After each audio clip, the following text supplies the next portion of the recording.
I'm excited to see Verdansk come back. In Verdansk, with all of the new things we have now, rappels, balloons, horizontal zips, etc., could be a lot of fun. It would be nostalgic as well, and it would just be something new. On the other hand, will this game be playable by the end of March to the middle of April? Boy. Almost certainly not. When they release a new map, that is going to introduce literally dozens of new bugs. It happens every time. The problem is, if we already go into Verdansk with literally 30 plus massive major bugs that really need to be addressed, and then we're just adding another 10 on top of that because of a new map, we are now deeper in the hole in terms of bug fixing than we were prior to the map coming out.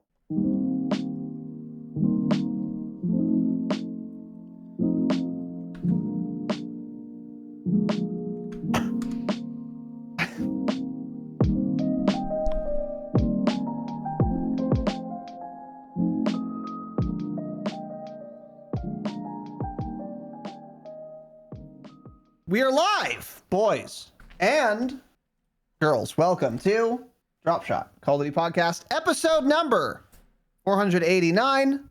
My name is Casey, also known as Razinon. I am joined by Tanner. And today we have an episode of fun and exciting updates, changes, news items in this week for Call of Duty, the video game. We don't, by the way. We have some very small things, but not very much. We will have some announcements. Stick around for the end of the show if you want to hear those. But for now, I guess we just dive right into this. Is that what we're going to do? Yeah. He breaks his neck because there's not much to dive into. Patch notes changes already in effect. So, yeah, as a reminder, and I'll start with this. Raven Software tweeted on December 23rd about Warzone. And they wrote a lot of words, big words, and intimidating words, right? Yeah, and then, and in all of those words, they had said, oh, we're going to be fixing server stability, cheaters, perk rebalancing, inconsistencies, yada, yada, and yada. And they said they were going to ship many of those things shortly after the holidays. I'm not going to pull the tweet up again, but let me just remind you, we didn't get many of those things shortly after the holidays, or even medium time after the holidays, because still now to this day, it is January 16th.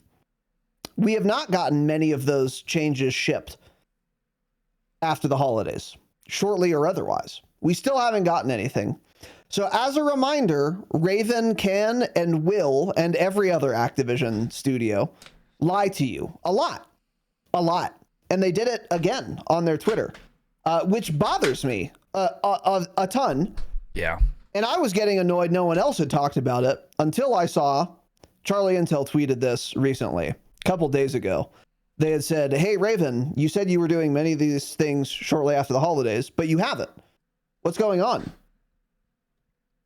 I think they even said, like, what's shortly after the holidays to you guys? He listens to our pod and stole our line because it was like exactly what you had been saying. Like, that's maybe they possible. don't know what shortly after the holiday means. So he's Yeah, a hate listener know. for sure. Good. Whatever. So anyways, with that said, we did get like one change, I think. So starting with multiplayer, zombies, campaign, etc. Our last update was on the 9th. So we've already covered this. They haven't updated the game at all in the last week. Fine.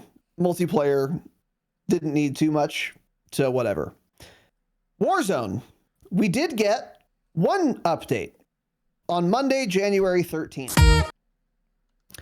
And it is a list of 5 bug fixes. Okay. A lot Pretty of them good. to fix. I'm excited. Now, let me be clear.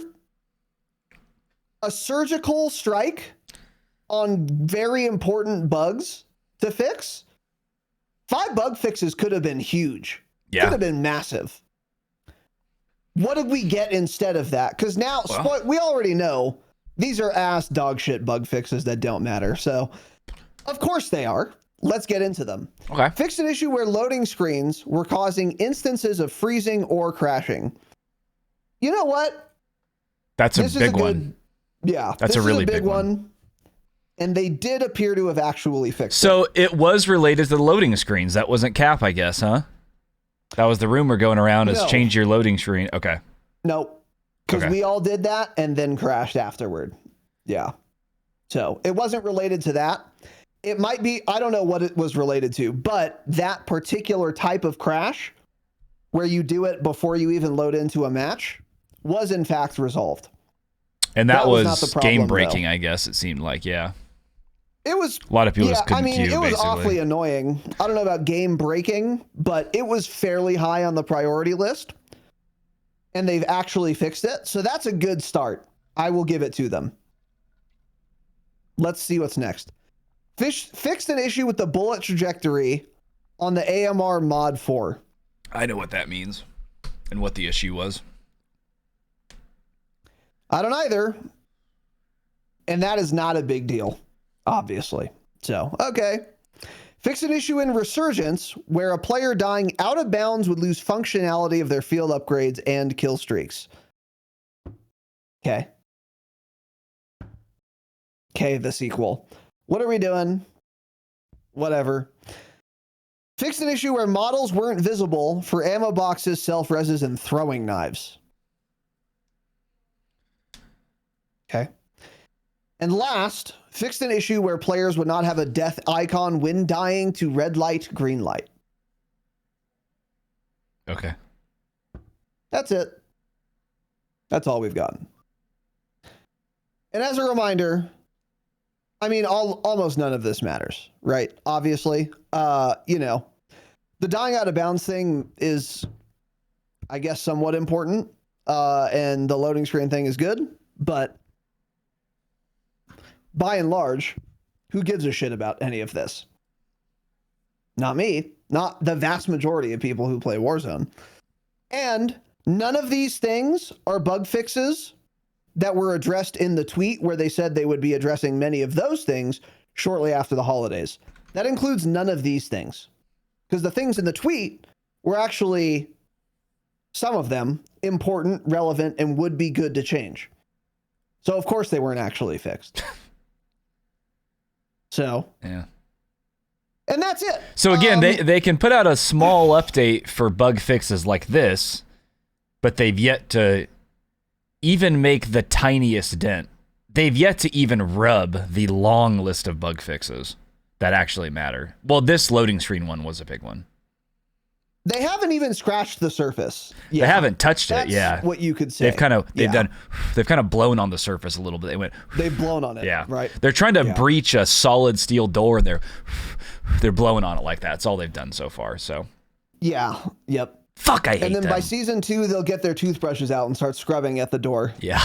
So it'll only be a couple thousand more eons. Yeah. I mean, yeah, we've only dug the hole more deep rather than actually filling in the hole in terms of like fixing things, making the game playable. It's actually just gotten less and less playable over time. And I was having fun playing Warzone despite the fucking disaster that it was for the past 4 weeks. It's playing like every day. I'm now over it. I'm just bored. Yeah. Like the Omni movement and stuff is really fun.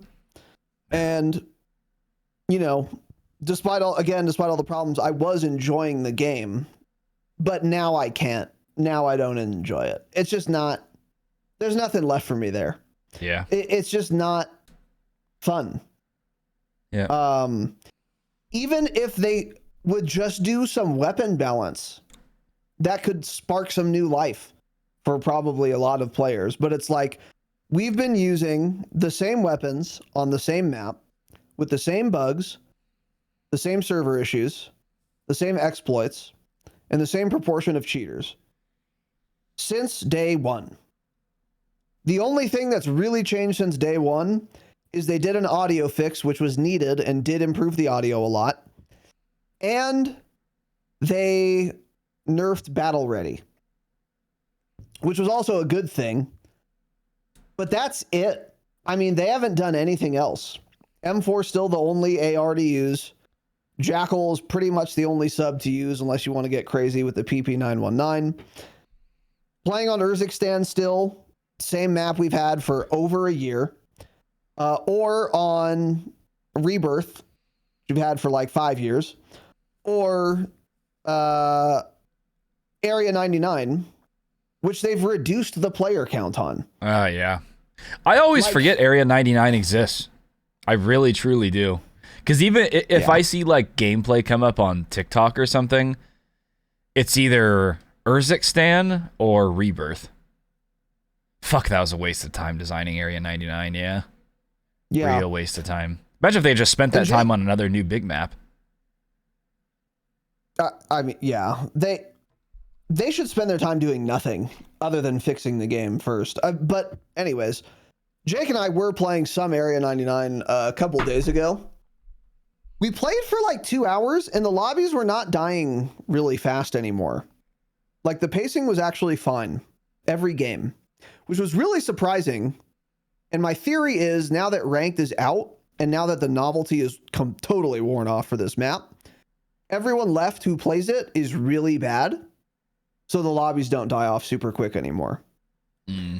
Despite the lowered player count. So that's kind of interesting. That did make it a little more fun. But the problem with Area 99 is the same problems we've talked about, which are like, number one, it's so flat that the sight lines are so long and there's so many ground loot snipers. You get third party sniped or otherwise harangued all the time. That's really unfun. It's really unfun when you're like finessing, having fun in a team fight, and then all of a sudden you're dead and you see your kill cam and it's some guy very far away from you. Okay. Just like a balloon, just instantly deflated all the fun out of it. And the audio on Area 99 and Rebirth Island is significantly worse than it is on Urzikstan. A lot worse. It's significantly worse. I will not hear people that I should hear quite often on those two maps. It's the worst on Area 99 by my estimation. Then Rebirth, and then and a big jump to Urzikstan, where the audio is mostly consistent and good, though not always. But yeah, on Rebirth, not consistent. I wouldn't call it consistent. I'd call it okay. Area 99, pretty bad still. Very inconsistent. Yeah. So that's another thing too. But it's like, yeah, it's just, I'm now just bored with Warzone. So until something changes, and again, even if they were too lazy or inept to make bug fixes that would make the game fun again, they could at least surely gut the XM4 so that people are using something else or forced to use something else. That would be fun and interesting for a while until they can do something meaningful. Yeah. That couldn't be that hard. And they have to have the data now, by the way, because they talk about how, oh, we did these weapon balance changes because according to our data, they were used a lot, or that these had the highest KD ratio or whatever. Everyone uses the XM4. So if they have that data, which they do, they should already know that it is the only gun people are using and have been for 2 months. Change it. Please. Please. Please, God. Yeah. So I don't know, man. I mean, the game hasn't been updated at all, basically. We do have a couple more tweets, though, from COD updates. On the 13th, they tweeted a couple times. When they rolled out that update, players were noticing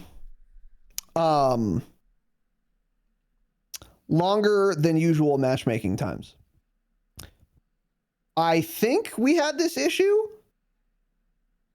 It's not too bad now, though. It seemed like people couldn't connect. Ranked only or something? Yeah, it seemed like people couldn't connect to the game because right when that update came out, Charlie Intel was tweeting, they just updated the game and now nobody can connect to servers. and the game's once again broken. So it must have been pretty bad for a little while. Yeah, I suppose. I think that's fixed. Could have been mode specific though, yeah. Here's another tweet that Jake and I were confused about the meaning of, so if anyone here can tell us, let me know. We've deployed a fix so that vehicles will no longer occasionally disappear for some clients during gameplay and multiplayer. They're like static vehicles on the map?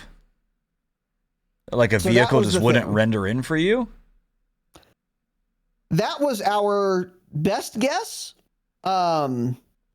because I played a lot of BO6 multiplayer. I don't recall a single map or game mode where I can drive a vehicle. So, am I missing something? Or do they mean like the bus on Nuketown? That's what it sounds like to me. Vehicles? Just yeah, that's what I would assume. Part two, if that's what they meant, Omega don't say vehicles. Make it way more clear. The bus on Nuketown, or the car on Nuketown, or whatever else this could be. Because when you say vehicles in a video game where you can use vehicles, obviously I'm going to think of vehicles I can use. And why would it be unique to vehicle models if it's not the drivable vehicles? The bus would go invisible on Nuketown. I had seen that. I had seen that since day one. That would make sense for what they're talking about. If that is what they're talking about, say the bus on Nuketown then. Why say vehicles? I hate everything about this game. I hate everything about this company. So, cool. Anyway. And then, yeah, that's that. So, Charlie Intel also tweeted on the 13th. I think these things have been fixed largely, although not all of them. Let me read it. The new Warzone update, the 13th, appears to have added new issues into ranked play, ranked Warzone. There are players under the map, buy station issues, and more. Yikes. I was watching Swag a couple days ago after this update, and I'm not kidding, 5 seconds into me clicking on his broadcast, he is at Old Town at the buy station. He buys something. He runs away. He starts getting shot. He turns around. He's like, dude, where am I even getting shot from? And he's like, oh, someone's under the map. So then he watches the kill cam. And the guy's in fact under the map, right under the buy station. And his name is underscore the underscore map. What a god. And I laughed really hard. The game is so chalked, it's indescribable. The guy had time to name his character under the map and then play ranked Warzone and then glitch under the map and kill people that way. Or he did a name change, I guess. But it was really funny. I laughed really hard. I don't know if that's still happening in ranked. If it's not, then they fixed it and didn't say anything about it, which bugs me. Or they haven't fixed it in the last 3 days, which would also bug me. So either way, ranked was already chalked long before this, and you're a lunatic for playing it, to be clear. But now it may or may not be even more chalked than it was before. Yeah. I don't really know. And I don't know what buy station issues means in this context either. So, but there are so many issues that I believe it. I mean, I don't know what they are, but I believe them, obviously. And I hate the devs a lot. And that's it. Yeah. Like, that's all there is to talk about again this week. And just don't tweet that you're going to fix many of the issues shortly after the holidays if that's not true. Don't say that. And then some people have been saying on Twitter, like True Game Data said something to this effect. I don't know if any other big accounts did or have. I hadn't seen anything, but I'm sure some of them did. Saying like, oh, the fires in California are like near their studios. Cool down on the hate a little bit. Hey, These issues persisted for fucking months prior to any fires in California. So first of all, the fires have nothing to do with the game being unplayable. The timeline doesn't make sense for that. If you're saying instead, I know that the fires have nothing to do with the game being unplayable, but because there are fires outside of their city, take it easy on hating them because they're already stressed. No, I won't do that. I'm glad they're stressed. And the fires evidently are closest to Infinity Ward Studios. Good. I hope it fucking beelines straight to their headquarters and burns it all down, and that we don't have to deal with Infinity Ward ever again.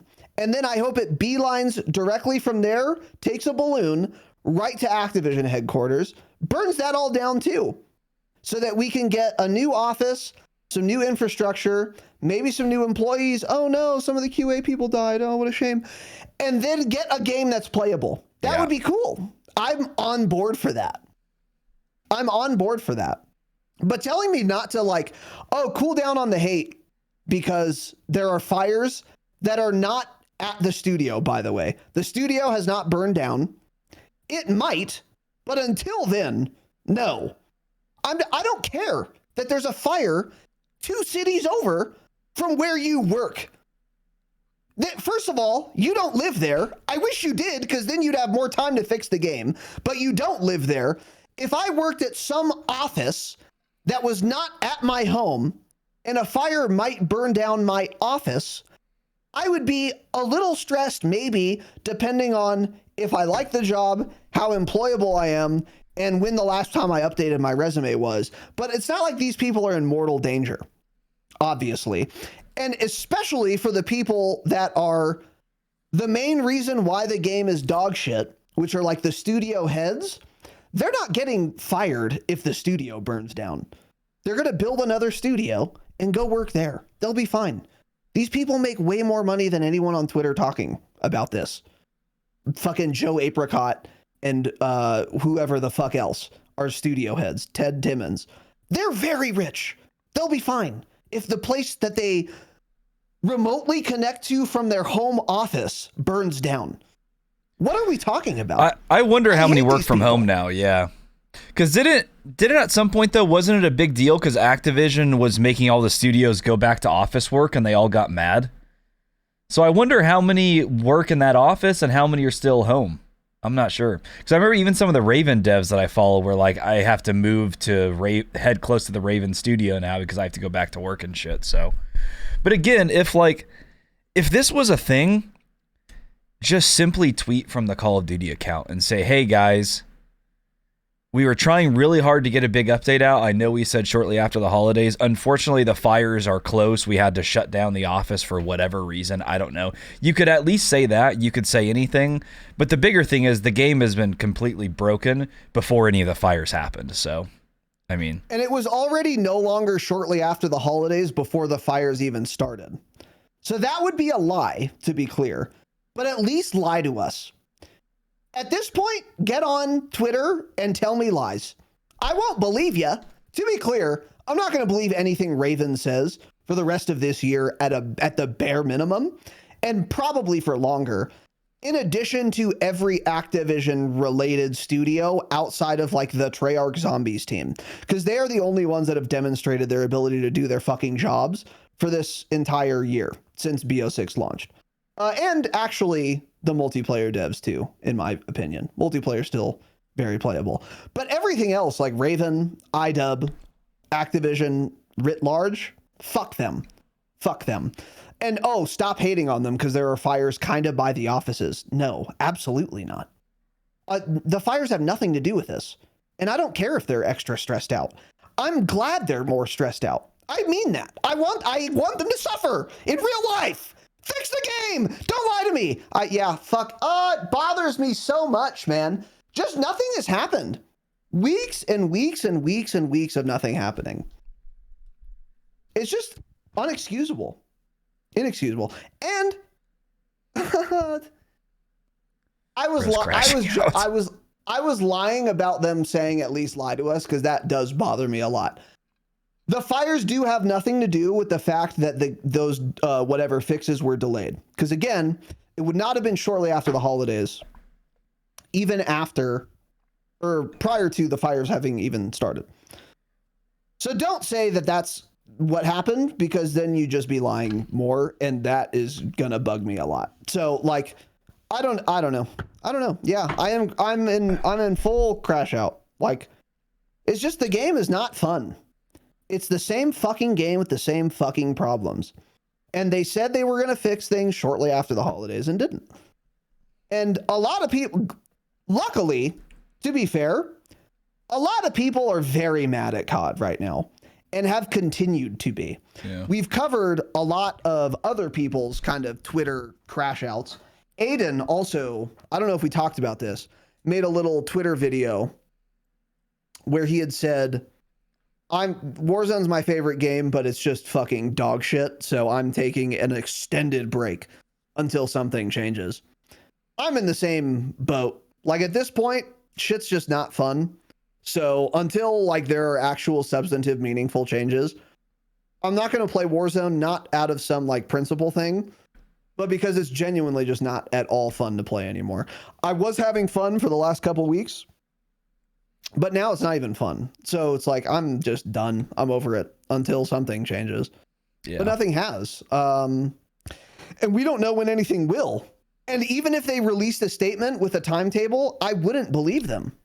Because the last time they did that was December 23rd. And I've said that 100 times already. So until they are in the game and I see them, that's when I will be, satisfied. To whatever degree they actually make changes and put them in the game. But no one knows what's going on, man. I don't know. So yeah, anyway, the idea that they should be cut slack because there are fires around really bugs me. It really bugs me. Hey man, we all have problems. Whatever. Anyway, moving on from that. And to be clear, by the way, I don't actually hope people's homes burn down. Okay. It's just a video game. I don't want anyone's fucking offices to get burned down either. I'm joking. Obviously. That ought to be obvious. If it's not, you're an autistic retard listening. So hope that helps too. And I hope your home burns down. See if you can figure out if that's a joke or not. Moving on, news and upcoming changes. It was crashing it harder than Kashav. I just hate the game and the devs especially. Yeah, just try not playing for a few weeks, man. It feels really fucking good. Fuck, it feels good. There's nothing. I'm not even mad anymore because you just don't. It's the classic thing of somebody complaining about the game, and then everyone's like, well, then just don't play us. That's exactly what I've been doing. And fuck, it's been great. Haven't even had the slightest urge to hop on the game at all. Don't watch streams, nothing. None of it's interesting. Yeah. Yeah. Fuck, it's not interesting. The most fun there is to be had from like watching Warzone streams, which is genuinely fun. I enjoy it. Is watching the streamers get really fucking mad at all the cheaters and bugs. Yeah. It genuinely will make me laugh sometimes. Yeah. Pretty often, actually. Like that swag moment where he died to a guy. Swag is so mad. Under the map. That's funny. Yeah. That's really funny. I laugh. Yeah, he's a funny guy. But this game is now like Tarkov to me, where it's just far more fun to watch other people play it than do it myself. Yeah. And that's too bad because I would love to be playing the game. Anyways, on a brighter note here, we do have some cool stuff to talk about in the Call of Duty space. The only dev still working, yeah. The only dev still working. The Treyarch Zombies team specifically. So yesterday, evidently there's something called, what is it, 115 day? I know what it is, yeah. 115 tanks rolling in, that's what I always say. It's kind of like, it strikes me as like May the 4th is like the unofficial Star Wars day. Yeah. Because it sounds like May the Force be with you. But, so it's like some nerd, whatever holiday thing. I guess there's something like that for zombies called 115 day. I don't know, element 115 maybe. But anyways, for that, they released a bunch of zombie stuff. So, well, Yes. 2 things they put on the website. One of which is called Welcome to 115 Day. And it is a lot of info that we're going to get into in a second. They also had released a BO6 round-based zombies map guide for Citadel. I perused this, and it looks pretty cool and pretty interesting. And if you're like a zombies nerd sweat, you'll get nothing out of this, to be clear. But if you're a casual zombies player, you actually might get something out of this. It goes into all the POIs, recommended things you should do, overall tactics, obtaining the wonder weapon. There's a section on. It actually, I think, tells you how to do it. Now, again, is this going to be better than looking it up on YouTube? No, absolutely not. But it's cool. And if you're into that sort of thing, maybe you might want to look at it. We've made fun of the devs making guides in the past, but to be clear, those guides were Warzone guides. And as we all know, should know by now, Activision devs do not play their own game. And Warzone is a competitive game mode with not a bunch of static variables that you can rote memorize. So their guides would be almost certainly fucking useless for Warzone. But for zombies, nothing changes ever. So their guides, you can probably get something out of it if you're not an experienced player yourself, like I said. So that's kind of cool. You can go check that out. We're not going to get into it at all. But the other thing we are going to get into, welcome to 115 Day, because there's a lot here, and it actually looks pretty neat. Treyarch celebrates the zombies community on one of our favorite days of the year. So, yeah, they write a preamble with lots of words. Why do they not explain what it is? Words. They say AKA 115 Day, but they don't ever explain what that is.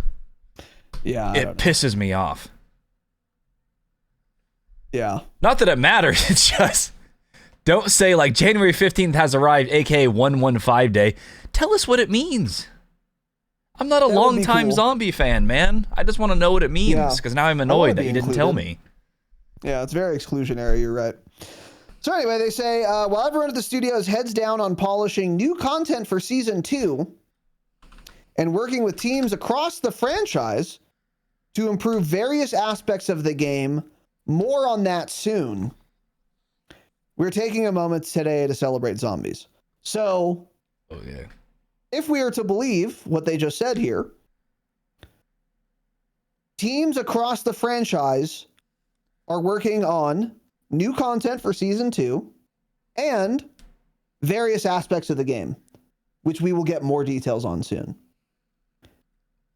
I don't want them working on Season 2, though of course they will be. Mm-hmm. I want all the teams working on improving various aspects of the game. But anyway, the reason I read that is supposedly we're going to get more info on that soon. Let me remind you, and I will remind you again when that info comes out, whatever they say, do not believe any of it. It may or may not be true.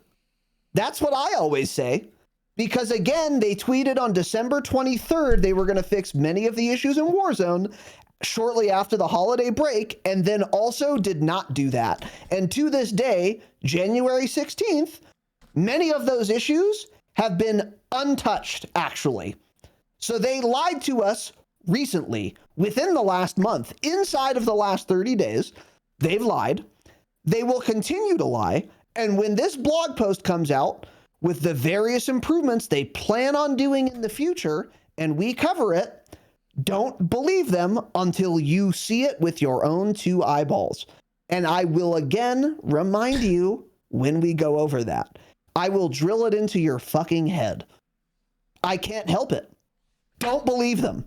They have not earned your trust. They've broken it. Fuck them. So anyways, moving on.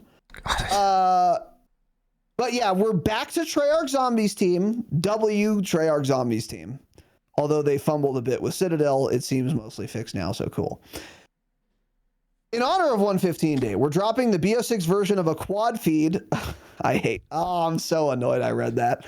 For 6 days, so everyone can load up on Gobblegums and maybe hit that next prestige before season 2 drops. Now live until 10 a.m. Pacific on January 21st. Double XP, player XP, battle pass XP, and Gobblegum earn rate. Okay. And they've referred to that as a quad feed, which bugs me, but whatever. The Tomb arrives. The Tome, as I like to call it. Okay, with season 2, sure. So there's going to be a new It's a cool logo map. Fuck, it's cool AI logo. generated. I'm so mad about it. Grr. Fuck, it's AI. The O looks like a paperclip to me. Oh, it's kinda AI. There's me. a 6th finger coming off that B at the end there, man. Damn it. Oh, no. I'm yeah. so upset Yep. about this. And this skull actually has 33 teeth. Oh my not god, 32. man. It's AI. Oh no. Classic AI hallmark. Yeah, true. God dang it. Hire more AI. That's what I always say. So anyway, we're getting a new zombies map with season 2. As a reminder, that'll be the 28th. Oh, and in case you thought week 3 of January would constitute shortly after the holidays, I called this 2 weeks ago. Did you? I said, oh, by the way, those updates, since we haven't gotten them now, they might be ready by the 3rd week of January next week. But by then, they're going to say, you know what? Season 2's next week. Let's just bundle it all up until then. That's what they're going to do. And then they may or may not fix many of those issues they tweeted about more than a month ago by then. So keep that in mind. But anyways, whatever. Season 2 is the 28th, and we're getting a new map called The Tomb. The Tomb. Which is pretty crazy, actually. That's a pretty rapid content pace. Because we did just get Citadel fairly recently. Well, somebody's doing something, yeah. Someone's working. Yeah, someone's doing a job. So that's cool. So yeah, they write some words about the lore. Built on the remains of an ancient burial ground with suspected origins dating back to 2500 BCE. Wow. These catacombs went undisturbed for centuries. So then they write more words. You ever been in a catacomb, man? Can't say I have, no. Have you? I don't know, maybe. Did you go to those French ones? I didn't go to France. I'm trying to think, we might have walked That's in where one those in catacombs Italy, are, but right? there's a big tourist thing in Rome, I believe, where you can go in the catacombs. I don't think we went is in it them, Rome? no. What are the famous Pretty sure. catacombs? Somebody in chat knows. Somebody who's smart in chat let us know. I'm pretty sure there were definitely some in Rome. But yeah, kind of eerie, man. You know, It seems insane that that's real. It's cool but to it be. is real. Yeah, it's cool to be somewhere like that with something that old. It's Yeah. crazy. Fuck, I want to bury all the devs in there. Oh yeah. Ooh. Yeah, just flood them. Anyways. So yeah, they write more words about the lore. Okay. A lot of lore We've going on. crafted the tomb to provide an experience similar to Liberty Falls. By far our most played zombies map in recent years, featuring tighter play spaces with a focus on replayability. Oh, I like that. Okay. Interesting. Yeah. Yeah, funny. The largest map they've ever created is completely dead in zombies. Nobody liked it. So it was a good test run. They realized nobody liked it, and they'll be doing smaller maps. Exactly. What a great point, by the way. I like that they took a risk on Terminus. Yeah. And we're like, we're going to make like an open worldy zombies map and see what happens. And then they did. Shit's ass. No one plays it. They look at their data. They see that no one plays it.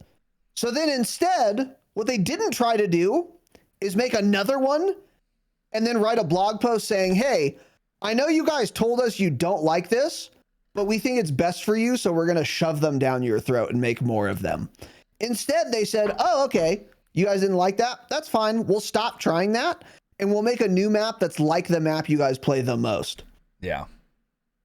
What a crazy idea. Well, it's like, obviously, these maps have been made for a while now, but still, it's like, so we've gotten basically 3 smaller maps for zombies and 1 super large map. Instead of, if this was Infinity Ward designing zombies maps, going into this year, they would have designed 3 massive maps. Nobody would have liked them, and they would have kept designing massive maps. And for their next game, they're going to also design massive maps for zombies, right? That's how it would be. But yeah, it's cool that they did something different, and Yeah, they'll probably see going forward. Yeah, not many people like them. Maybe we'll keep doing one every year, but most of the maps will just be small, tight, round-based maps, classic maps that people like. Yep. I think there's still something there for the big map. Something could be done, but even for me, this playing Terminus, something didn't feel right about it. I don't know. I agree. I think the problem is the islands. I think if you want to make a really big map like that, don't do water. It's a cool design. It just doesn't play that well. But I think they'll figure something out. Eventually, these big maps, I think, will be very fun to play. Yeah. I think it can. Yeah, I agree with you. I think it can be done. Just wasn't with Terminus. So anyway. So let's see. Just like in Liberty Falls, we're delivering plenty of side Easter eggs and even a reimagined wonder weapon inspired by our past. I know what that could be. That's all we'll say. Yeah, so that's interesting. I don't know what that means, but cool. As a reminder, every Zombies map in BO6 is an original location built from the ground up for the mode. But that excuse me. That doesn't mean we can't enjoy a wink and a nod here and there. On that note, we're going for something a little more evocative with our Pack-a-Punch camos. What does that word mean? Like evoke. I've never heard the word evocative in my life. It's the same. This is the person who wrote the pre-zombie. Yeah, this is that guy or girl. Yeah, 100%. Yeah, like evoke emotions. Got it. Yeah. Or feelings or something with our Pack-a-Punch camos. And what if we told you one of the most iconic subs in Zombies history was coming along for the ride? Supposedly this is the MP40. That's what I'm seeing on Twitter. I guess the MP40 has been in every COD Zombies other than Cold War, supposedly. So that's cool. Cool gun. Nice irons. So that means it should come in Warzone too, which could be fun. Maybe. Yeah. Old as shit. Good irons again, like I said. Great irons. It's a World War II era gun. Yeah. It's a dirty German weapon. Yes, of course. So anyway, cool. Stay tuned for more details. So the Tomb OST awaits. Cool soundtracks. Season 2 quality of life preview. So this is cool. Challenge tracking and near completion. Manually track up to 10 calling card challenges and 10 camo challenges per mode to easily keep track of challenges you're progressing. Very cool. Yeah, this is for multiplayer too, Zombies and multiplayer. So this is something a lot of people have been wanting. Yep. So glad they're bringing that in season 2. Zombies and multiplayer. What mode is missing there? Oh, that's right. Warzone. Because we don't get anything. We should... Yeah, okay. If you have fewer than 10 calling card challenges or camo challenges tracked, your nearest challenges to completion will display in those slots instead. Very cool. This should help players discover and identify challenges they're close to completing. The top tracked or near completion calling card challenge both appear in the lobby as well as in-game via the options menu. Very cool. I like that. Nice quality of life feature. Co-op pause. Very cool. In matches where everyone is in the same party, the party leader will now be able to pause the game for everyone. That's very cool. Yeah. W. Should have been in at launch, but glad they're adding it. Should have been in at launch, to be clear. I figured that was a clear day one thing, but glad we're having it now. Yeah, and they also say, to take a snack break during those high round runs, because Zombies mains are fucking disgusting and fat, so they know they need snacks often. So that's good. Yeah. Okay. Yeah. Anyway, that is very cool. I'm glad to see that as well. AFK kick loadout recovery. If player gets kicked for going AFK in a co-op match, now their stuff will be restored after they join. Oh. So loadout, essence, and salvage. That's cool too. Interesting. Yeah. If your game crashes or a wildfire runs through your telephone line. It specifically says going AFK, so it doesn't sound that way. They would say it if it was for anything. They would say if you disconnect. So it must be literally for just being AFK. Yeah, that's a good point. That's a good point. And then separate HUD presets for Zombies and multiplayer. Oh, that's good. I guess you couldn't do that before. So I like that. Cool. Oh. We wanted to get to this one sooner, but the team needed to refocus on higher priorities as they came up. Okay. Based. because Citadel wasn't playable. So they said, let's wait on this and fix things that matter, and then we'll get to things that don't matter. Again, imagine that. Unlike in Warzone, where I can't res my teammates, and I parachute off of ladders as soon as I press A, and then die. But the Reclaimer 18 has been disabled. A shotgun no one's used in 6 months. Okay, got it. That's not having straight priorities. That's having wonky-assed priorities. I hate the Warzone devs a lot. Directed mode stats. Oh, they talk about directed mode.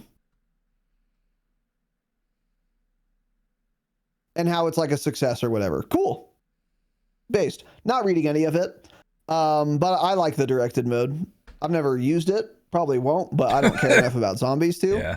So, but for zombies players, I think this is cool and I like it. Fun with Pack-a-Punch names. They write a lot. For a name, yeah.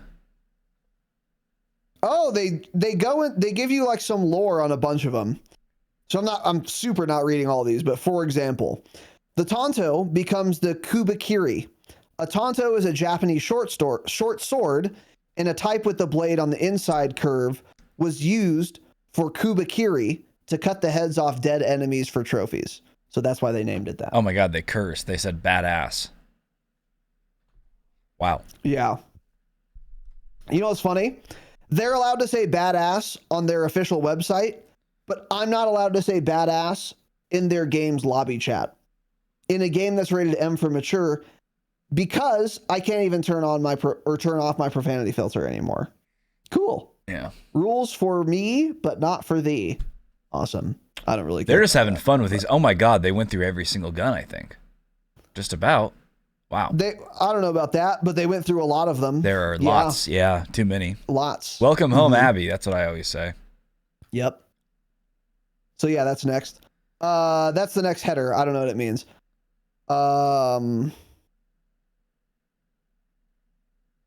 Oh, it's their big giant abomination it's statue. the They're just telling us abomination. it's in their studio now. Thanks, Treyarch. Got Yeah. it. You know what? Got it. Because the zombies team is good at their job, I like shit like that. I think it's cute and fun. Oh, You know what I mean? She's supported by an extremely sturdy steel beam. That's good to know. I was wondering how they were hanging that thing. Yeah, it's good to know. Yeah. A lot of cool. it kind of It's looks cute. like Razinon's balls, actually. Yeah, I could see that. Yeah, I could definitely see that. That's the name of a user, by the way. yeah. But Tanner was talking Oh, about they trucked it all the way my across the ball country bag. from DC to So- LA, spending a few months comfortably in storage. Ooh, I would have loved to have stolen that out of their storage unit. Dude, they go through play-by-play, carefully hoisted piece by piece through our bay windows. Dude, this is detailed. Wow.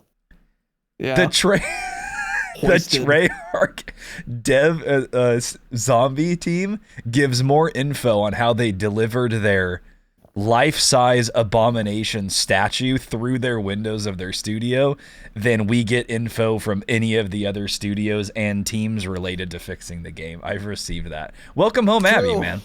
W. Yeah, welcome home, Abby. That's what I always say. Yeah. God, And that's again, hilarious. Usually we make fun of shit like this because the game will be in a miserable spot Oh, yeah. and they will waste all their time talking about dumb shit like this that Yeah. does not matter. Yeah. However, in this case, this is the zombies team that's doing a great job. They obviously have the time to do this. So yeah, tell me about your fucking stupid statue, man. Yeah. That's fine. It doesn't bother me at all. So just, yeah, keep that in mind. But anyway, next section. Celebrating the Zoms community. As is tradition, we put out the call for your best artwork, cosplay, and shit. And they did a selection. So they showed off some people's stuff. So this first guy, Benjamin, tweeted a, I don't know, desktop background. It looks like a... It's their art, little man. They made the postcard. art, right? Yeah. Yeah. You made this. Yeah, so this guy made a postcard that says, "Greetings from Liberty Falls." But And yeah, it's an abomination. This is not the best art that was available for this challenge, by the way. I don't know. This Keep does not look scrolling. very good. I think it was, man. Dude, this is cool. This next thing is cool. Feature me. This guy made real. He didn't make them. You can buy these. Oh. I'm 99% Really? sure you can just buy these. Oh. Well, I then, think. Never mind completely if that's true. I'm pretty He sure. made actual soda cans that look exactly like the perks, because you go up to a perk machine and you We gotta drink look this up on Juggernog and your Amazon. character pulls out a soda and drinks it. But this guy has a picture of a little mini fridge and he has all the perk soda cans in real life. And they look really good. This is cool. I don't know. So Maybe you I can't. was going to say, that's impressive. That's really impressive. I would have no idea where to start. Yeah. But if you can just buy them online, someone made them obviously, but yeah, they look really cool. And there's a little mystery box, a Lego mystery box. And it says, hell of a perk collection. Could our next Perk-a-Cola be somewhere in this photo? ... question mark. So our next perk is somewhere in this photo, man. So what do we got? So Stamina, let's see what that could be. Speed Cola, Juggernog, Deadshot Daiquiri, Quick Revive, PhD Slider, Melee, Macchiato, Elemental Pop. So those we all have. Correct. What are these last ones here? So we got Mule Kick. That we don't have right now, right? Is Mule Kick the one No, where you we can do use not. 3 guns? That is what the That's what it icon looks would like, lead me right? to believe. And Yes. then Tombstone Soda, is that in the game or not? That's kind of like put into Quick Revive, kind of, I think. It's not in the game. I don't think it will be. So I think some of the Quick Revive augments act kind of like Tombstone. Not really sure, but maybe. And then the last one's Death Perception, I guess. So maybe that's the one coming. I was wondering what that icon was. Is that the That one where or you Mule see the zombies through the walls, basically? Is that I what it remember is? Where it being highlights them underwhelming red? in Cold War. I believe but it yes. fully highlights them in red, yeah.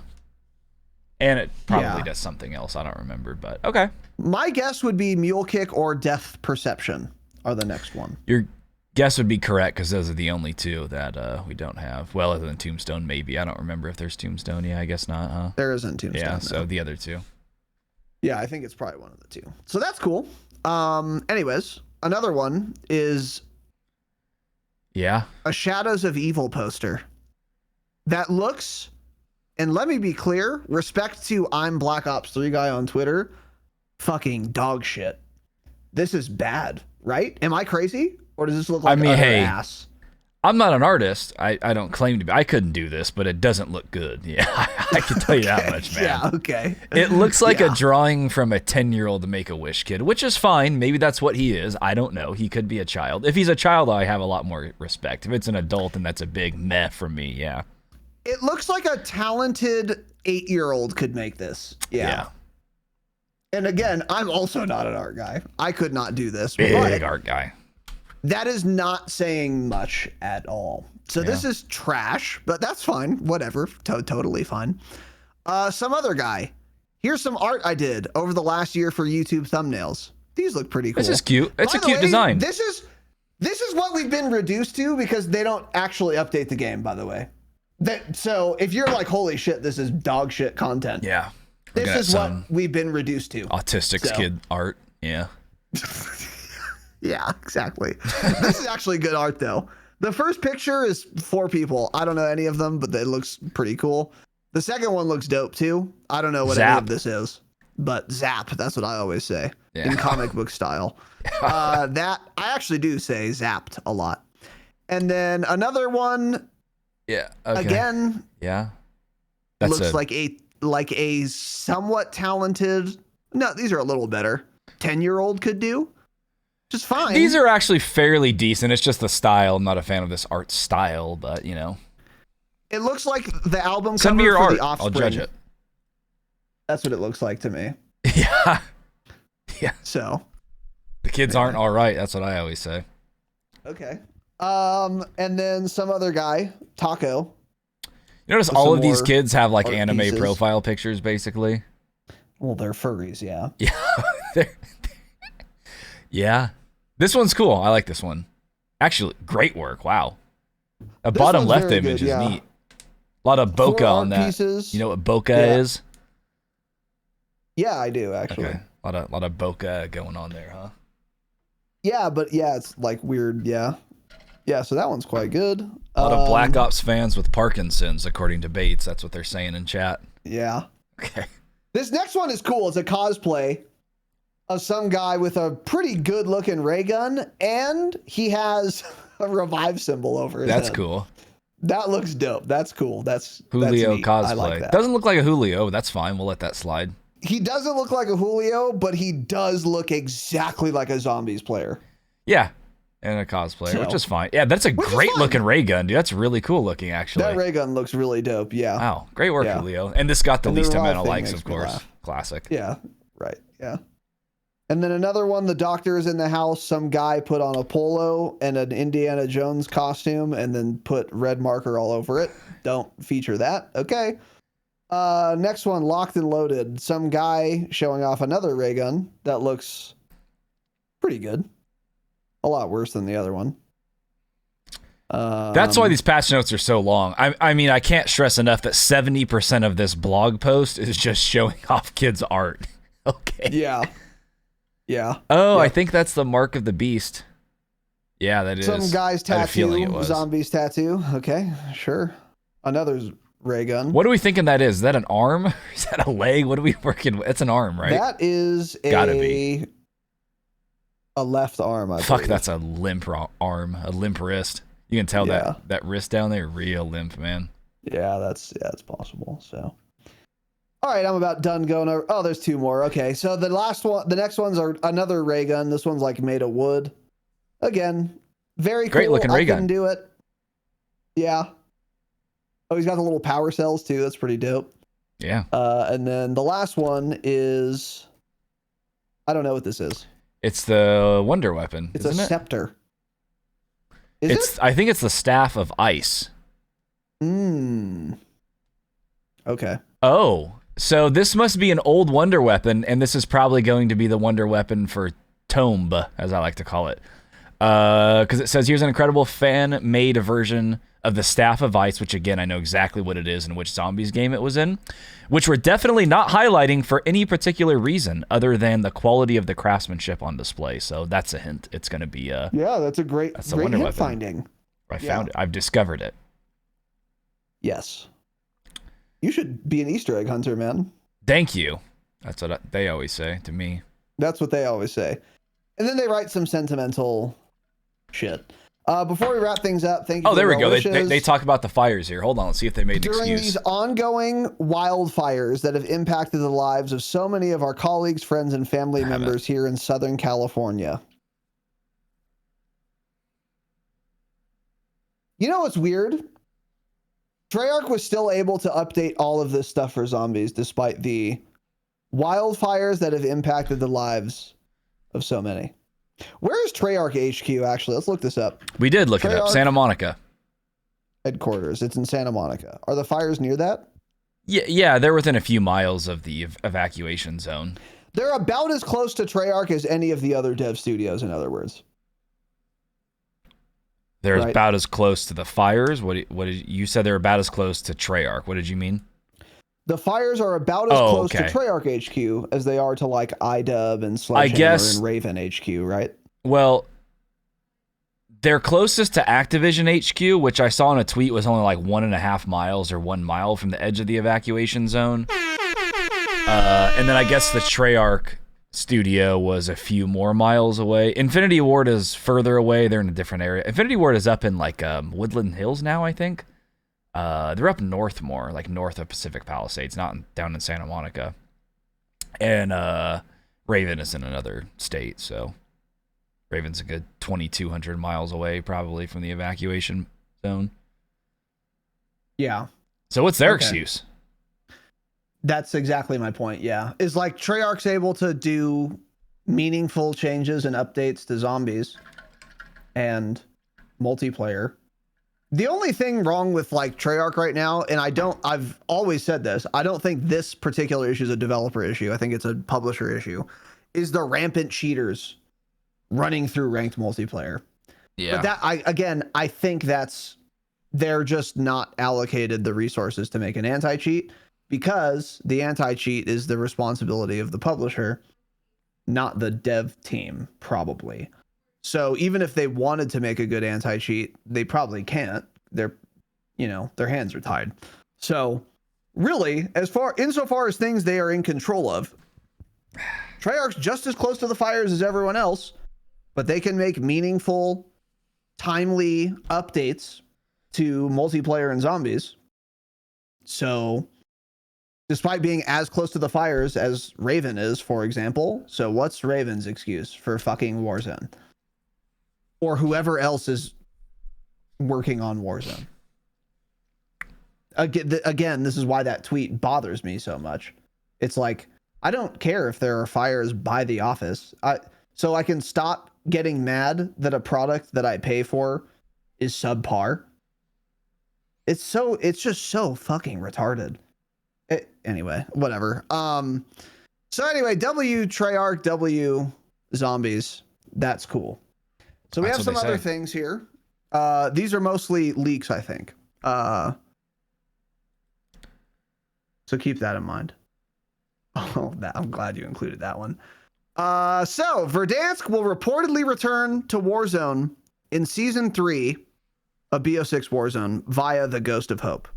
Season 3's release timeframe is not yet confirmed, but it may be the end of March to the middle of April. So, according to Ghost of Hope, and as a reminder, because Charlie Intel also tweeted this, that means the leak is a lot more likely to be true. Because Charlie Intel, when a leak comes out that's bullshit, has before and will go on record and say, hey, I know this leak is going around, but this conflicts with everything I'm hearing and seeing, so I don't believe it. He's done that before. Since he's not doing that with this leak, it means Charlie also probably thinks this is correct or has heard other things that imply that this is correct. And it sounds right. We're getting Verdansk in Season 3, which will be end of March to the middle of April. That's interesting. I'm of two minds of this. On the one hand, I really want a new big map because Urzikstan is very mid. It's not a terrible big map. It is not at all a good one either, though. The best POIs on Urzikstan are fine. They're fine. They're not great. And a lot of the POIs are not good. Levin Resort, dog shit POI. Nothing redeemable about it. It's unfun. Unfun to fight there. Unfun to drop there. No flow. Shit's ass. Yeah. Not good. Farms. No one ever goes there. Even Millie kind of sucks balls. Although I think some people kind of like Millie. But the map is just not great. I don't know. And I'm tired of it. Even if it was great. I'm ready for a new map, for sure. So again, on the one hand, I'm excited to see Verdansk come back. It's been a long time since I played it. In Verdansk, with all of the new things we have now, rappels, balloons, horizontal zips, etc., could be a lot of fun. It would be nostalgic as well. And it would just be something new. On the other hand, will this game be playable by the end of March to the middle of April? Boy. Almost fucking certainly not. Almost certainly not. So the problem with that is, who cares if the game's unplayable and they release a new map? Because we're just going from unplayable to unplayable. Or buggy to buggy or whatever. When they release a new map, that is going to introduce literally dozens of new bugs. It happens every time. And I don't even blame Call of Duty for that. You're putting out a new BR map. There are going to be some bugs you can't catch. And that's not their fault. There's only so much you can do. That would be a huge update. I would expect there to be bugs. And I would be fine with it. The problem is, if we already go into Verdansk with literally 30 plus massive major bugs that really need to be addressed, and then we're just adding another 10 on top of that because of a new map, we are now deeper in the hole in terms of bug fixing than we were prior to the map coming out. So it wouldn't necessarily be going from unplayable set of bugs to the same unplayable bugs on a brand new map. It would be that set plus more. And then they would be really, really, really far behind. Now, in theory, they have a lot of time to start fixing all of these bugs, such that by the time Verdansk is about to drop, most of the bugs are fixed. And then when it drops, we get new bugs. There aren't a million anymore. They have time to fix them. However, we have not yet seen once them fix an acceptable number of bugs inside of one patch or week or month. So it's possible that they turn a corner and suddenly get to work. But if they don't, then honestly, it's kind of hard to get excited about this. And this is, again, all to say nothing about the cheaters, which will be rampant and even worse when Verdansk comes back. 100%. So, yeah, I don't know. And also, before season 3, we get season 2. Season 2, they're going to attempt to fix some bugs. There will be new ones that crop up as well. So on balance, are we going to have more or fewer bugs by then? I don't know. I have no idea. But it's not going to be a ton fewer. Yeah. So what are your thoughts on this, man? I mean, it'll be Verdansk, so at least it'll be interesting dealing with all the bugs on a new map. It'll certainly bring people back no matter what. Because that's a big part of it. People are just sick of Urzikstan.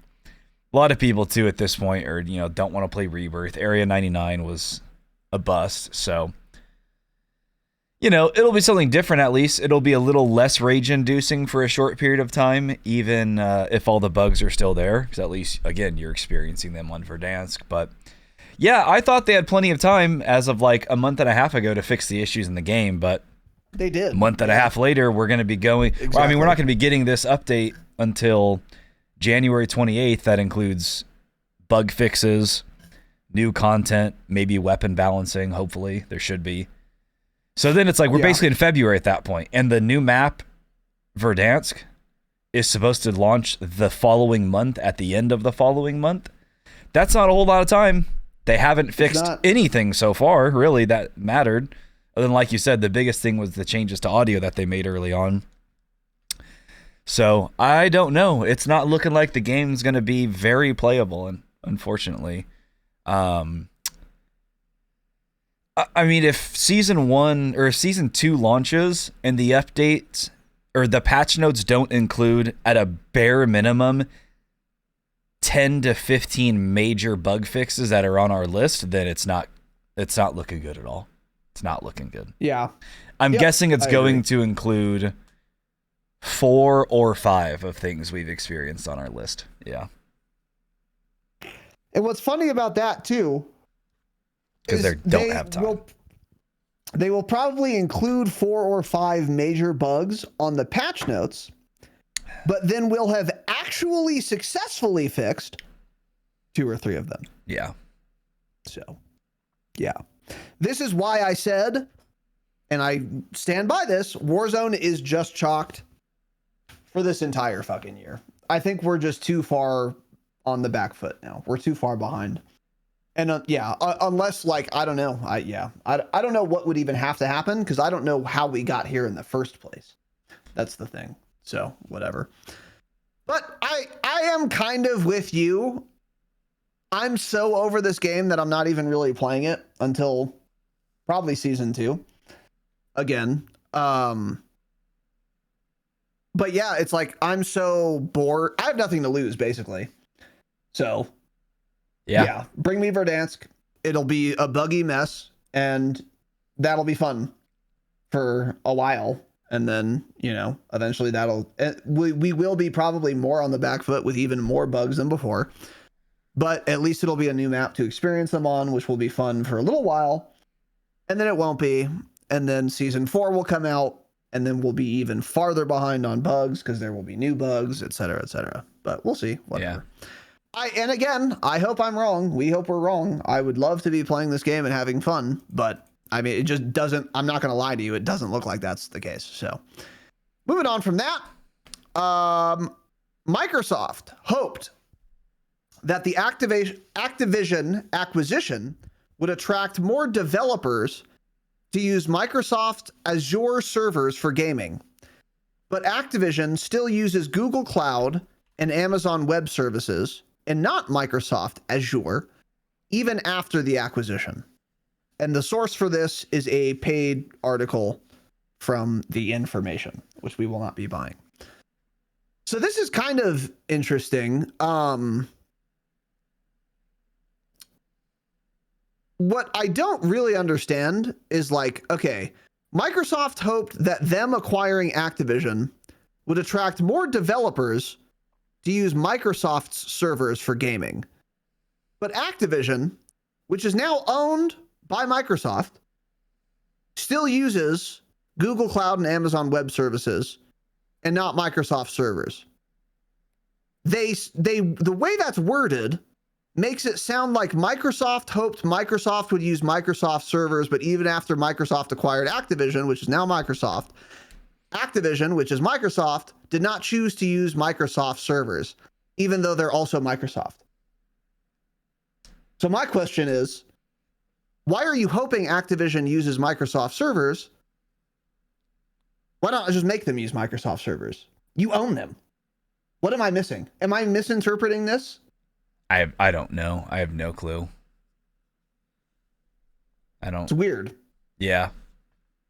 I mean, I don't know. Maybe it's a real big deal for them to switch hosts or I don't know. But it's just, it's weird for Microsoft to say, we hoped that the company we just acquired would switch to our servers, but they haven't. Make them. You own them. You are them. Why are you hoping? Just do it. Force it. You own them. I don't get it. Yeah, I don't understand it. Yeah. I don't know what's going on. Yeah, I wish we'd see the whole article. So that's weird. Yeah, and then it would be nice to have the article because we could like look at it. But did you try clicking on the link? Because the last time Charlie Intel said it was a paywall, I clicked on the link and it would let me read it. So I think like the first time you go to the website, it lets you read it. So if you haven't opened the website, you might be able to go to it and see the full article actually. Because I just tried it and it's locked. There is also a way to do this. Like usually the locked one is just like a slight change to the URL, like .co instead of .com or something. So let me see if I can finagle that. Let's see. Scrolling on the river. All right, here we go. I've clicked it. Enter your email. Yeah, I literally can't read any of it. You have to like sign up or whatever. So, whatever. Yeah. I don't think it must not be anything that crazy because Charlie Intel would have talked about it more if there was other interesting things in there. That's the thing. I do remember us having talked about this, which is why I included this. When the deal was like still in the making, Tanner and I were kind of covering it a fair bit.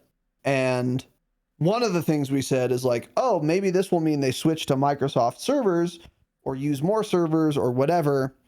And that would matter in some way.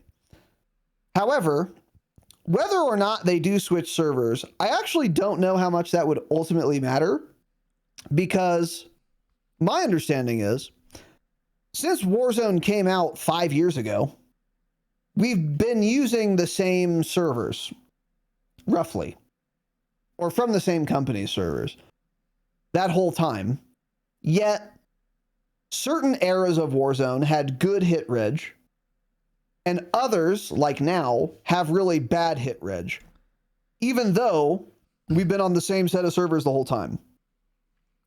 Therefore, if we switch to new servers, I don't think that would fix the hit reg issues, because clearly, as demonstrated by going from MW3 to BO6, where the Warzone servers are the same, but the hit reg is not, the servers are not the only thing impacting hit registration, dying behind walls, etc. So, obviously switching servers would have some effects.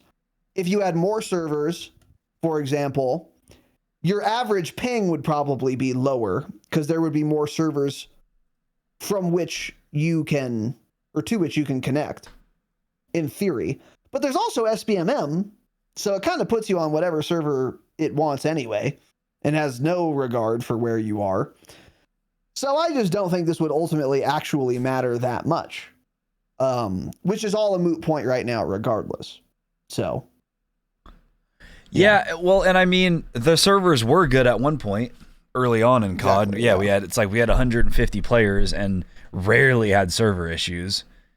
And now servers haven't ran correctly in 2 years, and we have a lower player count than we used to. So obviously something with the game itself, the engine they're using to build the game now, the devs being incompetent, something else is obviously going on, rather than just the servers. Because it's been the same ones. Why are the problems just now here? Also, one of the comments too was saying it could be that they probably signed a long contract with Google at some point. So, maybe they're still in contract to use Google servers for another 3-4 years. Who knows? Could be anything. So that could be part of it too. Mm-hmm. Yeah. So I don't know. Yeah. Anyway, thought I'd mention that. Another tweet from Charlie Intel. Microsoft, and this was tweeted 2 days ago on the 14th, reportedly laid off a small number of employees across the entire company this week, including in the gaming division, per Business Insider. Microsoft spokesperson says the layoffs were small, but didn't specify how many employees were affected. People care about this a lot I'm so sorry. Let me be more clear. No one cares about this except the people affected. A lot of people on Twitter pretend to care about this a lot. They don't actually, they're virtue signaling, which is why I thought I would mention this.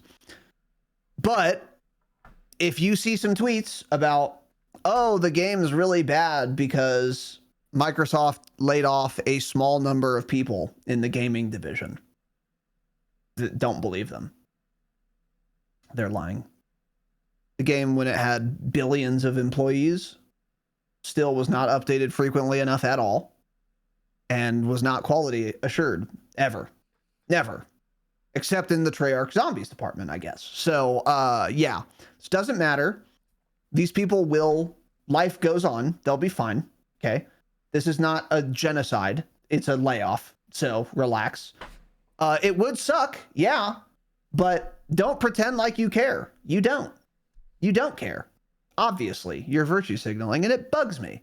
So anyway, we'll see. I don't know if people talk about this. I don't think they are, luckily, because that virtue it also signaling says shit really bothers Microsoft. Me. So if it's Microsoft Gaming, then it has absolutely nothing to do with Activision, COD, or anything. So that's what my guess is. Because he would probably say Activision Gaming. Yeah, but probably doesn't really. So yeah.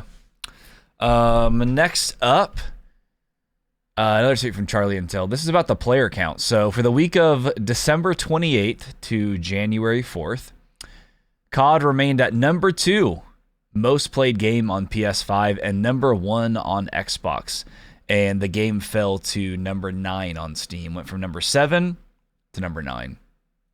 So yeah, it's a little shocking, honestly, but that's the thing is, like, even Raz until a few days ago complained about the game and all the issues, but people still end up playing it.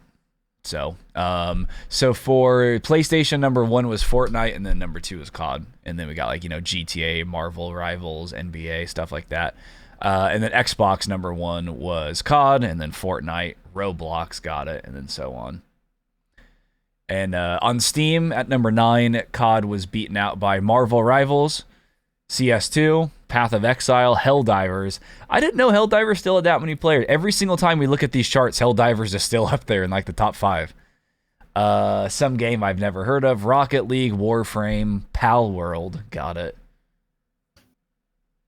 And then COD, yeah. So. Yeah. Still thrive. I mean, this is also now 2 weeks old, though, because this info comes out a little bit later. So it'll be more interesting to see. No, Baltaro or something. I don't know. I can't. Yeah. I can't make it bigger, whatever the hell it says. It'll be interesting to see this same chart in like 2 weeks when it comes out for the time frame like now, because it seems like it's died off a lot more in the last couple weeks.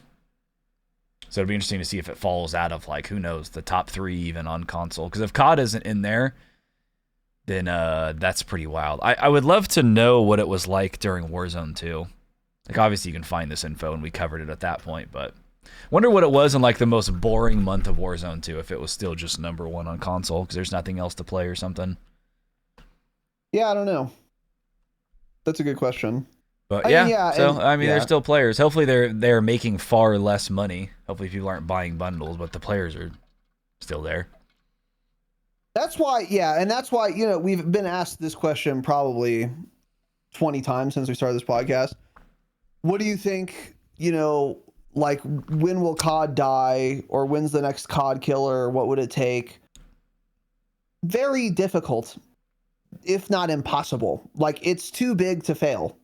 It's like Merrill Lynch or whatever. It's just not gonna die. That's not how it works or will work.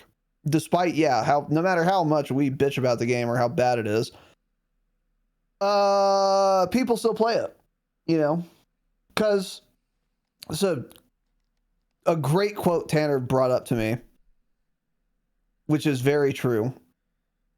And it's something like, you either hate a game you either love a game or you're good at it. Yeah. Yeah. It's a good quote. It's a great quote. Unfortunately, it really is true, especially for any like multiplayer competitive game. Yeah. Because there are some like single player games, you could probably be very good at them and really like them. But a multiplayer game, you really can't. Like, I've never, I don't know. You always, you hate the games you're best at. That's usually how it works. It's and the reason, standard. It is bog standard, and the reason for that is because, I would imagine, every game has flaws, and the better you are the more time you play the game, the better you're going to get, and the more you're going to start to notice and be annoyed by the flaws. Yeah. So then by the time you get good, you hate it, because you notice all of the issues with it. Yep. Whether those are bad design choices, or bugs, or people cheating, or server irregularities, or visibility or audio, whatever. But Call of Duty is such a ubiquitous video game. It's so casual friendly that a ton of its player base and a ton of the money they get is from people who play it. I don't know. Some people probably play it only on the weekends, 2 hours a day on like Saturday and Sunday, maybe Friday night. And these people just don't play enough to notice. They're never going to run into cheaters because their SBMM isn't high enough. If they do, they're probably not going to realize the guy's cheating, so they don't really care. They're probably going to run into some of the bugs, but if they die because they parachute off a ladder, it happens to them one time every 2 weeks. Meanwhile, super sweats, or people who play a lot, like me, happens to me 20 times a week. Like, because I play much more. So obviously that shit's going to bother me a lot more.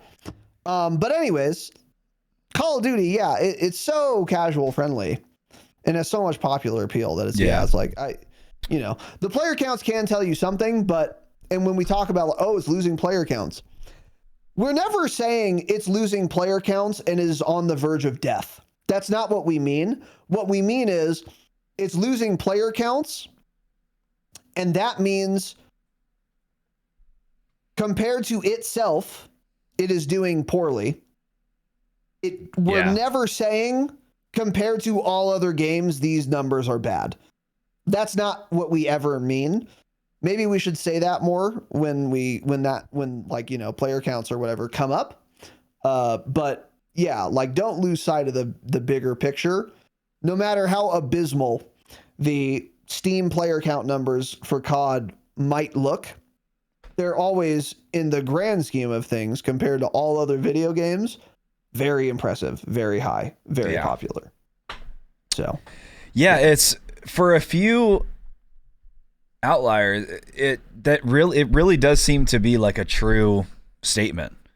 I mean, think of most of the top COD players.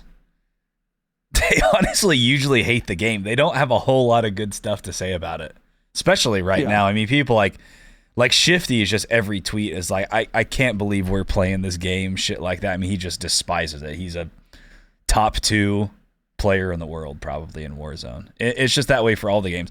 All the super good, who's been shadow banned, all of the best Tarkov players despise the game. They play it every day, but they hate it. Yep. So yeah. It kind of just comes down to people that aren't as good also just notice less things. Yeah. So they don't get pissed off as much, of course. Yeah. Right. That's why when I'm new to games that I see people being like, this game's fucking terrible, and I'm new to it, I'm like, it seems fine to me, but it's because I'm not good at it at that point, and I haven't played it that much. I'm like, I don't see these issues at all. Yeah. Like, that's how I was on Battlefield for a long time, the latest Battlefield. I was like, Enders and all the other good players are like, this is the worst Battlefield ever made. I'm having a great time playing with Gabe and Ben, and then it finally gets to a point, I'm like, okay, yeah, this game does suck a lot. I get it now. You understand it now? Yeah, I now. It took 120 in-game hours, 150 hours, and I'm like, okay, I get it. The game is ass. Yeah, exactly. Exactly. And it's not that you weren't encountering all the issues before. You were. You just weren't noticing them right away. Yeah. So it didn't bother you because you didn't know. But it's like, you know, as an analogy, let's say my roommate is putting a little bit of arsenic in my coffee every day. And I start feeling worse and worse and worse and worse. I'm not going to notice it right away. And obviously, I'm not going to get like upset because I don't know what's happening. And I haven't like felt the effects right away. But in the 3rd month, my hair's falling out, my teeth are falling out, my arm's falling off. I don't know what happens with arsenic, not that though. And then I eventually figure it out. I'm gonna be pissed. Yeah, I'll be real mad.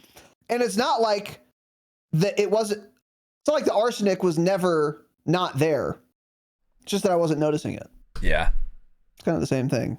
Fuck, I'd love poison. To do that to Call you. of Duty's poison. Yeah, that's the point. Yeah. So anyway. You. On another note, Sledgehammer Games multiplayer development director Greg Reisdorf has announced, that's a crazy name, has announced he has left the studio after 15 years.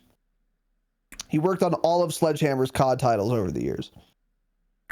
So a lot of them have left. Not sure another if it's head dev gone. Not sure if it's a coincidence at this point. I mean, all of them have left basically. Vundy left a couple years Joe ago. Apricot's still kicking, year and a half ago. Before him, another head from Treyarch left, Tony Flame. Yeah. Now this guy's leaving. Greg. Who else? Well, Joe Apricot got promoted because I think he was like lead of multiplayer or something, and now I'm pretty sure he's studio lead because somebody else at Infinity Ward left a few years ago. Give that guy a swirly. God, they need to give him a swirly, yeah. But a lot of them leaving, and it's all of them have been with the studio for 15 years or so. They had all been there a long time, so kind of interesting if it just so happens to be the case, or if maybe it's just internally really bad with the way they develop these games now. With all them working on the same engine or whatever, maybe the studios do all just hate each other and they don't have as much freedom as they once did to kind of develop the games how they want, and they're kind of just getting sick of it. Maybe they just don't like it. They're like, I don't want to develop it this way. We haven't been working this way for the last 12 years I've been here. I'm sick of this. I'm just going to go to another studio. Yeah. So not sure. It could just be, entirely random, of course. But yeah, another head dev gone. Yeah. And in terms of like how this is actually going to affect us, the players, that was a big question for me when Vundy left Treyarch, because he was the head guy at Treyarch. And we were like, oh no, I wonder if that's going to matter or not. Turns out, didn't matter. Because Treyarch was doing quite well in general, with some very choice problems in like Cold War, for example, and BO6. But BO6 was after Bundy. But after he left, Treyarch's still doing pretty well. In fact, they're the only dev studio doing anything right now, it seems like. So Sledgehammer, MP development director, multiplayer development director, is gone. Sledgehammer's multiplayer I've liked in the past. I've thought they've done a pretty good job. So maybe this will matter. Maybe it won't. Hopefully Greg Reisdorf was the fan of the Wolfenstein Flame graphics, though.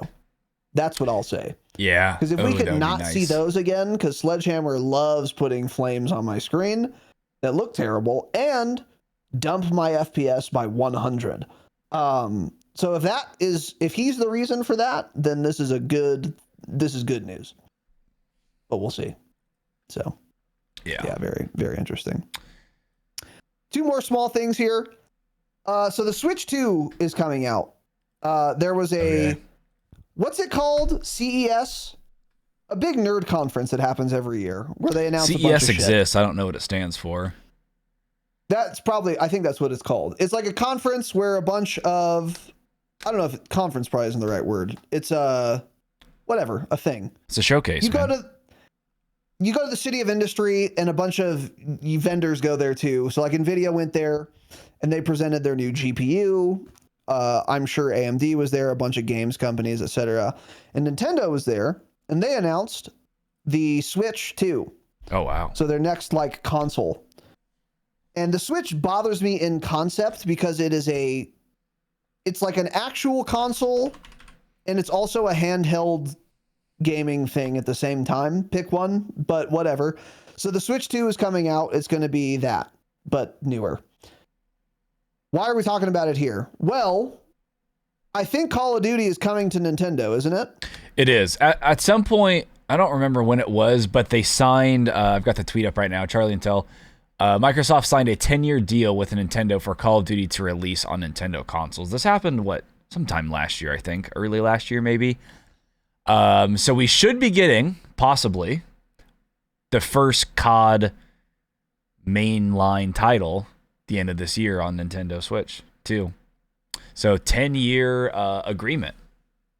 Yeah. So not sure if that'll include Warzone and everything, too, but I don't know how that works. So this is what's concerning about this. People probably most of you listening to this, for example, and most like actual hardcore players of this game are playing Call of Duty on relatively modern hardware, right? So computers or the next gen consoles. However, they're still developing Call of Duties for the PlayStation 1. I don't care. I don't play on PlayStation 1. Well, you probably should. Because the more systems they're trying to make the game compatible with, and with crossplay on, that's going to mean more development time they spend making that work. It's going to mean weirder server issues, probably. And also, a lot of features you might want, you won't get because they can't make those features work on older shit hardware. I can't think of any examples right now, but I remember there were a couple that we really wanted, but just wouldn't get, and it was because the game had to function on older consoles or whatever. And if you've ever played the Switch before, I lag on Pokemon Scarlet and Violet, and there are like 3 polygons per model in that game. So unless the Switch 2 is a monumental upgrade in the hardware, then it's going to be a very low-powered system. And if COD is going to have to be able to run on that for the next 10 years, then that could be concerning. And also, they're just adding another entire console that they're going to have to troubleshoot, fix bugs on, etc. So it's going to slow everything down even more. Yeah. So this could be bad, basically. But I don't know. Yeah, it could be very bad, actually. That is a great point. You gonna play it on your Switch, man? No. Okay. Absolutely not. Absolutely not. No. Yeah. So anyways, thought I'd bring that up. Couple other quick things related to COD being bad, kind of funny. So yesterday there was some sort of Activision sanctioned tournament, by the way, going on. They're still doing tournaments that they're a part of on private servers with the game in the state that it is. So they were playing a $25,000 tournament, and one team, two guys, fought each other in the gulag. So they both got down, went to the gulag, had to fight each other in a $25,000 tournament sanctioned by Activision Studios. Fuck, it's funny. That is a funny, hilarious bug. It's funny to happen because it's one of their tournaments. That's the best part. Yeah. I've never seen that bug or heard of it. Yeah. So, well, no, this has happened before. This happened another point last year, I think, in another tournament for money. So just a bug that's been in the game for over a year. Rare, obviously, but it happens. And then today... Yeah. Anyway, go on. Today, there's a $45,000 tournament going on. Found this tweet a little while ago from ZSmith. We're playing a tourney for $45,000, and half the scene is shadow banned, and the tournament is taking place in public lobbies. So the fact that I have to find an alt account to play for this much money is laughable. Got it. Yeah. Because everybody shadowed. In the last week, I've seen a ton more tweets about people being shadow banned. I swear every Warzone pro who went to the LAN tournament has been shadowed at some point since BO6 Warzone came out. It's wild. Something's wrong with it. Something's very, very wrong with it. And people always say, oh, talk about the shadow ban system. I mean, what are we supposed to say? We've talked about it numerous times. It's a bad system, and right now is the worst it's ever been, of course, like a lot of other things in the game. So, yeah, I mean, these people went to your LAN tournament. Shifty has been shadow banned 10 times since BO6 Warzone. He fucking won your LAN tournament 2 years in a row. Why is he getting shadow banned ever? I can see it happening 1 or 2 times, and it's like, okay, let's figure this out so he doesn't get shadow banned. Why is this happening? So, yeah, these pro players that went to LAN, and you gave them a check for hundreds of thousands of dollars because they won your tournament on LAN, legit, without cheating, are now playing on an alt account at home because their account keeps getting temporarily banned. It's a terrible game. It's a terrible studios. It's a terrible everything. Everything about it is so bad. God, it's so funny to look at all these issues and just laugh at them. Yeah, it's just a joke.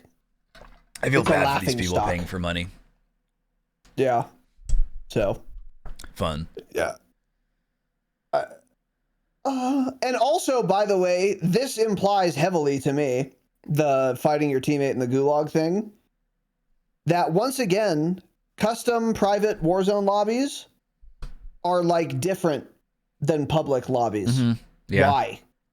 Why is this the case? It's always been the case because I remember even back in Warzone 2020, it would take you like 3 seconds longer to revive your teammate in a custom lobby than it would in a public lobby. Why?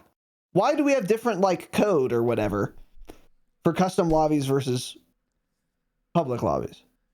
Doesn't make any sense. Yeah. But we still are doing that because I've never heard of this happening on public lobbies this year. So it seems like this is a customs only bug, which is hilarious. Yeah, maybe that's, because like I said, it was in another tournament, I believe this happened, and it was probably in another private match because they don't work correctly. Yep. Because nothing functions. So anyway, that's pretty much it. So, I mean, we'll be back on Saturday. I don't know. Don't know what we talk about. Don't know what we talk about in our bonus episode tomorrow. Just a big don't know. Yeah. Probably going to do some more commentary on, I don't know, maybe on what people are saying, what streamers are saying. Maybe micro topics or something. Why? Weren't we talking about doing one of those? That. We'll look at those, see if any of them are decent. Yeah, we'll figure something out. We might have to start doing zombies content. Yeah. We could. I mean, zombies functions. I'd be down to. Maybe we could try the Easter egg on the Citadel. Talk about that. We'll see. But anyway, we got a new gold patron, Sam E. W. Sam. Welcome aboard. Big Giant Dog. And Grim29 upgrading to annual Damascus. Welcome, King. Join Discord, both of you. Patreon.com/the Dropshot. We just did a behind the scenes episode. Join Discord. That's Grim, man. That's the Grim. That's not the Grim. Yes, it is. Grim. No, it's not. Is that the Grim? Grim29. That's always been his name. Yes. Oh. Welcome back, Grim. Grimothy. Yeah, it's Grimothy. Oh. Okay. My bad. Little Grim. I thought that was a different Grim. We have a few Grims now. We do.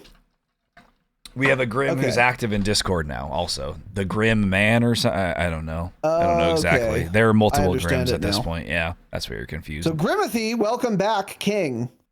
And thank you for that annual Damascus patronage, war criminal.